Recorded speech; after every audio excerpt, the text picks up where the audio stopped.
Next up on our list is LG Electronics. Remember I said with Samsung it was founded by the Lee family. Well, the LG group was founded back in the 1950s by the Koo family. Also from the same region, of course, South Korea, in and around Seoul. World's second largest television manufacturer, also maker of mobile phones, air conditioners, and a whole boatload of other sort of products of that nature. It's got a market capitalization which is very hard to work out. We're seeing there some very large number of Korean won, but I think if you work it backwards, it's a consolidated structure with some boat building and other activities going on in another division, in telecoms and petrochemicals.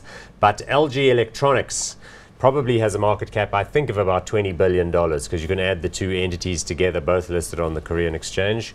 Price to earnings ratio is high, 90.97. That reflects some kind of drama going on with earnings. Dividend yield 0.64. So super products, yes, but difficult to invest in because of the corporate structure, and also difficult to work out what the share price is doing. And when you look at the history of earnings over the last 3 years, it's not been good, eh?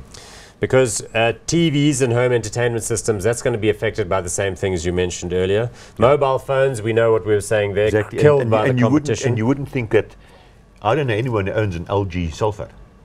Yeah, I don't know anybody of that sort either, but I think they maybe do contract manufacturing for other people that are branded on a different basis. Home appliances, though, are very good. Yeah, their white goods is extremely fridges, dishes, good, washers, washing machines, and so on. I mean, they were very the old good. Lucky Gold Star, but they decided to anglicize it and just call it LG or Life's Good.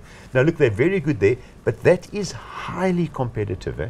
You know, once again, where's the niche that they've established for themselves? So if you've got your LCD screen TV on the showroom floor, and people are coming and they're looking for, you know, what they can afford in the size, look, it's all going to go down I must to the say, price. LG seems to have a better pricing point than the other manufacturers in that space, but you can see it in the income statement. Doesn't mean you might want to buy their product because it's good value. Doesn't mean you want to buy the share.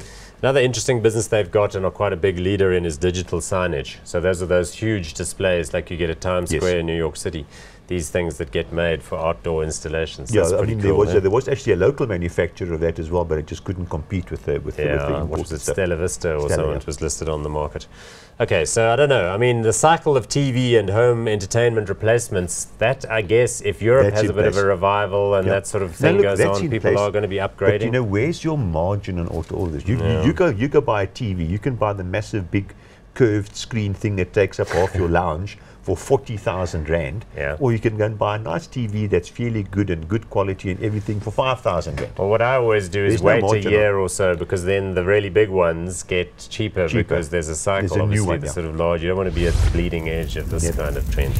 Okay, but as far as LG is concerned, tricky to invest in because its main listing is in Seoul, and the problem also with these corporate cables is sometimes you don't know what the interactions between the different entities are. You don't know the correct They've got like transfer pricing going on. There's some undisclosed loans between the parent and the subsidiary. Something we don't understand here. Yeah, so best South Korean accounting.